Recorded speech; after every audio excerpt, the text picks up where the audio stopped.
7वीं सदी की बात है। पंजाब के लोग जमीन की खुदाई कर रहे थे। वहाँ उन्हें जमीन के नीचे बनी बनाई ईंटें मिल गईं। उन लोगों ने इसे भगवान का चमत्कार माना और वे लोग उन ईंटों का इस्तेमाल अपने घर बनाने में करने लगे। लेकिन उन लोगों को क्या पता था कि जिन ईंटों का वो इस्तेमाल कर रहे हैं वो ईंटें उन्हें अतीत के एक ऐसे दौर में ले जाएगी जहाँ कभी हजारों साल पहले हम जैसे ही दूसरे लोग एक खुशहाल जिंदगी जी रहे थे। 1921 में जब फिर से पंजाब की खुदाई की गई थी तो जो सामने आया वो भारत की एक पुरानी सभ्यता के अवशेष थे। अब तक हमने सिर्फ कहानियों में ही सुना था कि भारत का इतिहास बहुत पुराना है, लेकिन ये पहली बार था जब हमें इसके एविडेंस मिल रहे थे। इस खोज ने हमें इजिप्ट और मेसोपोटामिया की प्राचीन सभ्यता के साथ लाकर खड़ा कर दिया। शुरुआत में सभ्यता की जितनी भी बस्तियां खोजी गई थी वे सभी सिंधु नदी के किनारे पर मिली थी, इसलिए इस सिविलाइजेशन को नाम दिया गया सिंधु घाटी की सभ्यता। आज से 4.5 साल पहले सिंधु घाटी सभ्यता अपने शिखर पर थी।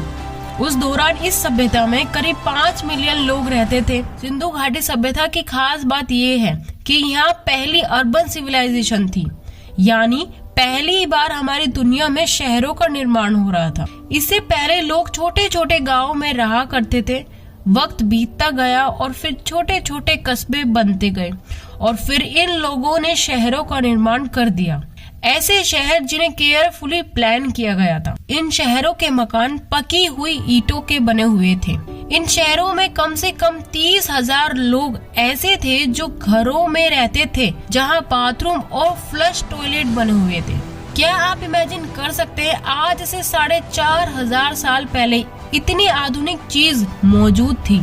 सिंधु घाटी सभ्यता के जो घर थे उन घरों के आकार में काफी फर्क था।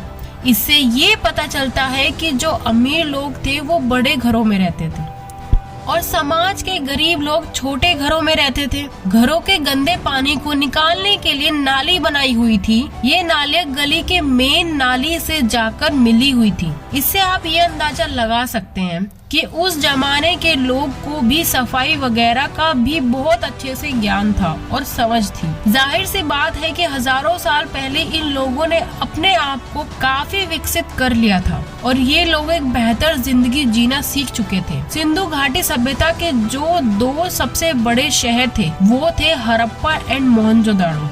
इस सभ्यता में जो गांव के लोग होते थे वहाँ पशुपालन और खेती बाड़ी किया करते थे और शहर में रहने वाले लोग दूसरे देशों के साथ व्यापार किया करते थे। इन लोगों के समाज में कई तरीके के पेशेवर लोग रहते थे, जैसे कि सुनार वाला, मिट्टी के बर्तन बनाने वाला, लकड़ी का काम करने वाला, कारीगर और ईंटें बनाने वाले लोग रहते थे। सिंधु घाटी सभ्यता में खुदाई के दौरान औरतों की मूर्तियां भारी मात्रा में मिली हैं। ऐसा हो सकता है कि लोगों के समाज में औरतों की दशा काफी अच्छी थी और ये लोग औरतों की काफी इज्जत करते थे। ये माना जाता है कि सिंधु घाटी के लोग काफी धार्मिक थे।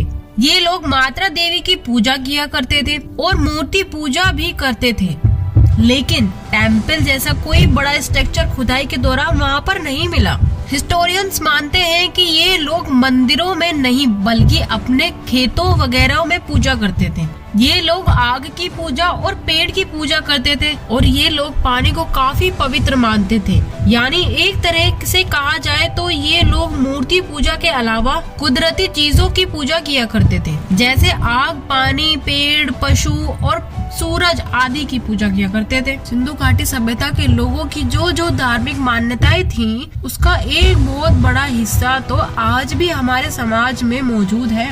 वैसे तो सिंधु घाटी सभ्यता के दौर को गुजरे 4000 साल से भी ज्यादा का वक्त बीत चुका है, लेकिन तब से लेकर आज तक निरंतर एक ऐसी लहर चली आ रही है जो आज भी हमें हमारे पुराने इतिहास से जोड़ती है। यानी हम भारतवासी आज भी अपने हजारों साल पुराने पास्ट को जी रही हैं और ये हमारे लिए अपने आप में ही एक बड़ी खुशी की बात है। कुछ 4000 साल पहले ये सभ्यता मिटने लगी थी। ऐसा कैसे हुआ कोई नहीं जानता। इस महान सभ्यता का अंत कैसे हो गया, इसको लेकर इतिहासकारों की अलग अलग राय हैं। सिंधु घाटी सभ्यता नदियों के किनारे बसी हुई थी और सिंधु नदी अपनी भयंकर बाढ़ों के लिए जानी जाती थी, जो शहरों और गांव को बहा ले जाती थी। बहुत से हिस्टोरियंस ये मानते हैं कि बाढ़ से ये सभ्यता का अंत हुआ है, लेकिन कुछ कहते हैं कि नहीं, सिर्फ बाढ़ से इतनी विशाल सभ्यता का अंत नहीं हो सकता। इसलिए वो और भी बातें कहते हैं। वे कहते हैं कि इन शहरों में कोई बड़ी महामारी फैल गई थी, जिससे शहरों की बड़ी आबादी खत्म हो गई। ये भी माना जाता है कि यहाँ शायद भारी जलवायु परिवर्तन हुआ होगा, जमीन सूख गई होगी, जमीन सूखती गई और खेतों में रेगिस्तान जैसा छा गया, इसलिए यहाँ लोगों का रहना दुश्वार हो गया होगा। कुछ मानते हैं कि यहाँ विदेशी लोगों का हमला हुआ था, लेकिन ज्यादातर इतिहासकार इस बात से इनकार करते हैं क्योंकि खुदाई के दौरान हथियार वगैरह कुछ ज्यादा नहीं मिले थे। इतिहासकार मानते हैं कि ये सभ्यता अपने अंतिम दौर में बड़ी खुशहाल थी और फिर ऐसे में कैसे ये सभ्यता खत्म हो गई। कुछ लोग तो यहाँ तक कहते हैं कि इस सभ्यता का अंत अचानक किसी ऐसी घटना से हो गया जिसकी इतिहास में कोई व्याख्या नहीं मिलती। ऐसा लगता है कि मानो ये सभ्यता किसी की वजह से खत्म नहीं हुई होगी। पहले सिंधु नदी में बाढ़ आई होगी, जिससे बड़ी तादाद में लोग मर गए। खाने पीने के लिए सामान की बाहरी कमी होने की वजह से लाशों का सड़ना शुरू हो गया और उस वजह से महामारी फैल गई होगी, जिससे और भी लोग मरने लगे। और जो लोग बच गए होंगे उन्हें वे घरों को छोड़कर कहीं दूर जाकर बस गए होंगे और इस तरह हमेशा के लिए ये विशाल सभ्यता का अंत हो गया होगा। आज की वीडियो आपको कैसी लगी और आपकी इस वीडियो पर क्या राय है, कमेंट बॉक्स में जरूर बताएं। उम्मीद करती हूँ आपको ये वीडियो पसंद आई होगी, इंटरेस्टिंग लगी होगी। And do like, share and subscribe. जय श्री राम।